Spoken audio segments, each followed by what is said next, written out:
The 15th day of March, in the year 44 before Common Era. Inside a crowded chamber in Rome, dozens of hands reached for hidden blades. The most powerful man in the known world looked up and saw his own friends closing in around him. 23 times the iron found his body. The general who had brought kingdoms to their knees collapsed at the feet of a marble statue, and with him fell 500 years of the Roman Republic. The men who struck him believed they were saving Rome. Instead, they destroyed it. Tonight we follow the secret meetings, the warnings that went ignored, and the betrayal that rewrote the destiny of Western civilization. Why did the people closest to Julius Caesar decide that he had to die? And how did his death give birth to the very empire they feared? This is a story of glory, of fear, and of friends turned executioners. Welcome to Splinters of Time.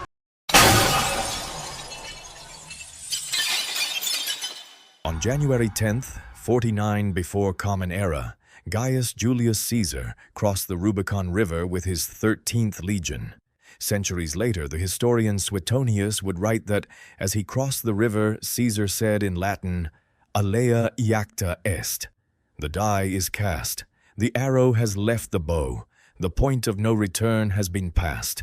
The Roman Senate had sent Caesar, governor of southern Gaul in 50 before Common Era, in order to disband his legions before reaching the Rubicon River, Italy's northern border, and return to Rome as a civilian.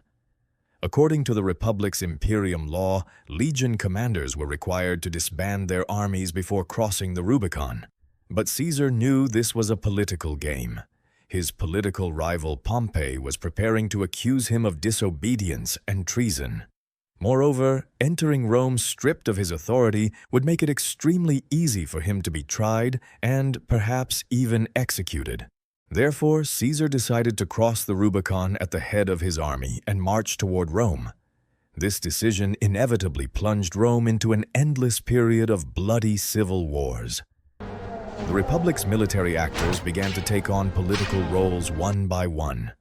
Thus, Caesar undertook military campaigns across a vast territory from Spain to Egypt, primarily against Pompey, and achieved remarkable success in many of them.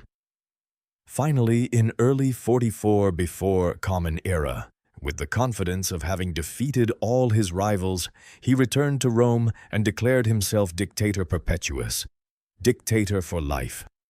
But from this moment on, Rome became a more dangerous place for Caesar than it had ever been. The historian Titus Livius identified 3 separate events that paved the road leading Caesar to his death. The first was the humiliation of the senators during a ceremony at the Temple of Venus Genetrix, also emphasized by Roman historians Cassius Dio and Suetonius. On that day, a ceremony was planned to grant Caesar new titles for his achievements. However, Caesar not only failed to stand up before the Senate members who came to honor him, but also stated that he already had enough of the titles being offered. As a result, his effective rejection of the Senate's gift and his disregard for the members' presence without adhering to proper etiquette gave the impression that Caesar no longer valued the Senate. Another event Titus Livius pointed to occurred in January of 44 before Common Era. On that day, the people's tribunes, Gaius Appidius Marullus and Lucius Flavus, had gone on a walk around the Forum. When they reached the area near the rostra, the speaker's platform, they noticed a crown decorated with laurel leaves on the head of a Caesar statue there. Because it symbolized royalty and the god Jupiter, the tribunes immediately ordered the crown removed from Caesar's head. The incident wasn't dwelled upon much, but what happened a few days later would cause unrest to increase and be openly voiced. Caesar had greatly increased his popularity among the people during both the Gallic Wars and the Civil War period, becoming a beloved political figure. This love sometimes led to unwanted extremes being displayed. On January 26th, as Caesar rode on horseback along the Appian Way, he was greeted by a small group with chants of Rex, meaning king.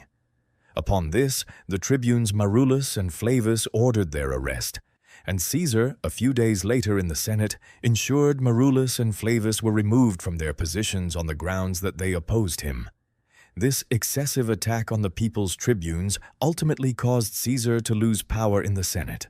The third event in the series leading to Caesar's end occurred on February 15th, 44 before Common Era, during the Lupercalia festival. Consul Marcus Antonius, one of Caesar's most valued commanders, placed a crown decorated with laurel leaves on Caesar's head and said, "The people of Rome give you this," inciting those watching them. Suddenly, applause and shouts began to rise from the festival area. Many greeted Caesar as king, while a few watched what was happening with worried looks. However, Caesar calmly set the crown aside, saying only, "The king of the Romans is Jupiter alone." Yet, this brief display had deeply disturbed a few pairs of eyes watching them from behind the crowd. The fuse for the planned conspiracy against Caesar was lit with a secret meeting between Senator Cassius Longinus and Marcus Brutus on the evening of February 22nd. At the end of the meeting, the two had decided that no matter what, they would prevent Caesar from becoming king of Rome. If necessary, they would kill him with their own hands, but they would never allow him to destroy the Republic. The whispers spreading from their tongues soon began to echo through the corridors of Rome. Brutus thought that, although only one man was enough to kill another, Caesar's assassination needed to be carried out by many people in order for it to be seen as the legitimate elimination of a tyrant. Moreover, these should be Rome's leading political or military figures. Thus, the assassination was built on a delicate balance. Their first goal was to gather enough men to kill Caesar and fight his supporters, but these had to be carefully chosen to prevent the affair from being exposed. For this reason, reckless youths and ignorant old men were excluded from the conspiracy. On March 2nd, Quintus Labeo responded positively to Brutus's invitation. Shortly after, on March 7th, with Labeo's encouragement, Decimus Brutus, Gaius Trebonius, Tillius Cimber, Minucius Basilis, and the brothers Gaius and Publius Servilius Casca became part of the assassination. In addition to those who had supported Pompey during the Civil War years, some politicians who had sided with Caesar also began to join the conspiracy. As a result, approximately 60 to 80 figures playing important roles in Roman politics had gathered around Brutus and Longinus. The conspirators held their meetings in great secrecy, gathering in small groups at each other's homes to make a plan and discuss how to execute it. The most debated issue was whether Cicero and Marcus Antonius, who held quite important places in Roman politics of the period, should be invited to the conspiracy. But Cicero was found too cautious, and it was concluded that Marcus Antonius was too loyal to Caesar. In fact, it began to be voiced that Marcus Antonius should be killed along with Caesar to prevent any opposition that might arise. However, Brutus firmly opposed this. The death of Marcus Antonius could politicize the event. After all, the Caesar assassination of his dreams would have poetic and aesthetic value in addition to being political, as it would bring the end of a tyrant. After this, the conspirators began to plan how they would kill Caesar. They believed that where and how Caesar was killed would make a difference.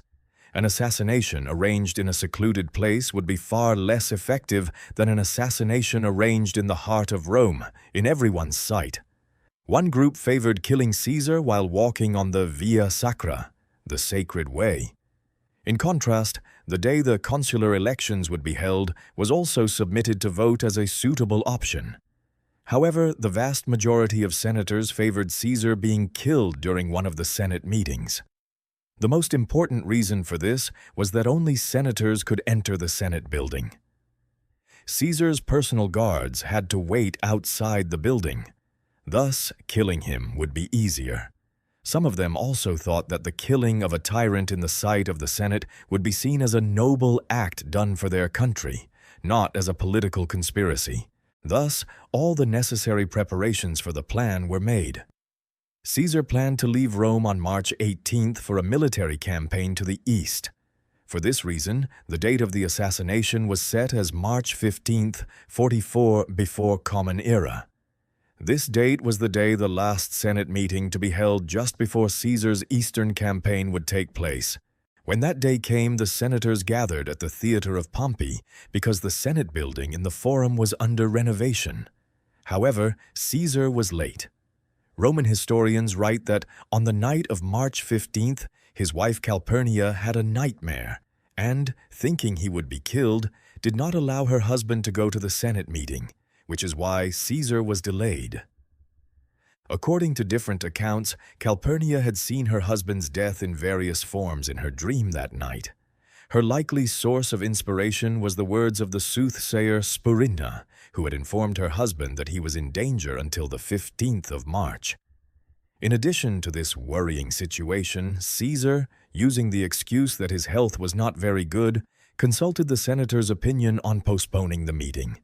However, Decimus Brutus, part of the conspiracy, and one of Caesar's close friends, encouraged him not to disappoint the Senate, which had been meeting in full numbers for some time. The historian Suetonius writes that on the way to the Senate, someone he met on the road gave him a warning note containing information that an assassination would be attempted against him. However, like the notes he received from many other people, Caesar placed this note among the other notes he held in his left hand to read later. When he entered the theater building where the meeting was held, he actually appeared quite cheerful. He even joked with the soothsayer Spurinna that despite March 15th having come, nothing had happened to him. "Well, the Ides of March have come," Caesar said to Spurinna at the door. The soothsayer said yes and confirmed, "The Ides of March have come, but they have not yet gone." After this brief conversation, when Caesar entered the building and took his seat, the conspirators surrounded him as if to pay their respects. Lucius Tullius, who came forward, made a petition for his exiled brother to be pardoned. However, Caesar refused this request with a head gesture meaning later. Nevertheless, Lucius continued to advance and, grasping Caesar's toga, pulled him toward himself. Caesar was shocked and shouted, "This is outright violence." Everything happened very quickly. One of the Casca brothers, approaching him from behind, struck a dagger blow just below his throat.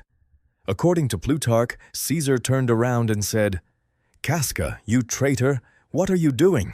Casca, frightened, called to his brother, and this event set all the conspirators in motion. Thus, surrounding Caesar, they stabbed him repeatedly amid hundreds of horrified looks watching them. Caesar tried to escape, but due to the curtain of blood falling into his eyes, he fell to the ground. However, those who organized the conspiracy had no intention of stopping. Caesar, one of the greatest military geniuses Roman history had ever seen, had been brought down by 23 knife wounds. He was still alive. With his blood-covered eyes, he watched those who had arranged the assassination. According to some historians, he even turned to Marcus Brutus and said, "Et tu, Brute? You too, my son?" However, it wouldn't take long for him to die completely. After this, the conspirators left Caesar dying inside the Theater of Pompey to his fate and began running through the streets shouting, "People of Rome, we are free once again." The state of fear and panic spreading through the city only began to subside when Marcus Antonius was able to convene the Senate 2 days after the event. Marcus Antonius paved the way for a period of reconciliation by announcing that the conspirators would not be punished. However, the people's love for Caesar could not be calmed. After the funeral, a large crowd marched to the house of Brutus and Cassius with torches in their hands. On the way, they encountered Helvius Cinna and, mistaking him for Cornelius Cinna, one of the conspirators, killed him, placed his head on the tip of a spear, and paraded it through the city streets. After this, they descended to the Forum, erected a Numidian marble, and carved the inscription "To the Father of the Fatherland" on it to honor Caesar. After his death, Caesar was deified with the approval of both the Senate and the people. During the games his heir Augustus organized in his honor, the Roman Forum was adorned with statues of Caesar. A wall was built around the building where he was killed, and it was decided that the Senate would never meet again on March 15th. After Caesar's death, Rome found no peace, and this event ultimately lit the fuse for the Second Civil War period that would end with Augustus's victory. Those who killed Caesar lived at most 3 years. Some of them were forced to commit suicide with the daggers they had used to kill him. In early 44 before Common Era, Caesar had declared himself dictator for life. He wore purple robes like a king and sat on a large throne made of gold. He was planning to organize a great military campaign against the East. Many thought he was the new Alexander. Indeed, even Alexander would pale in the shadow of his victories. But history did not allow this. Exactly 1 month later, on March 15th, when Gaius Julius Caesar entered the theater of Pompey, he collapsed under 23 dagger blows ruthlessly wielded by the senators surrounding him, and he died in a pool of blood at the feet of the statue of Pompey, his greatest enemy. His death had somewhat relieved the Republicans. However, this relief would not be enough to save the Republic.